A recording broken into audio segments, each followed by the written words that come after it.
I'd say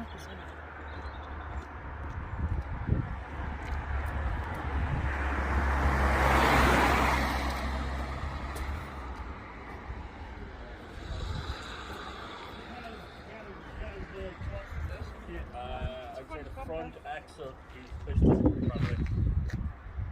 She's been out that way. I'd say the knuckle is up in the front left.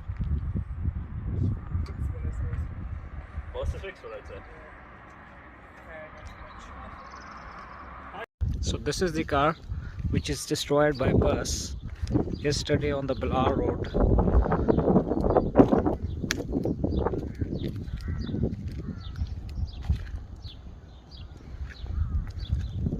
That car was parked up there where my car was parked, and the bus drags up to this hallway. See the condition of this car. Luckily there is no one injured in this car, and there is no one in the bus either.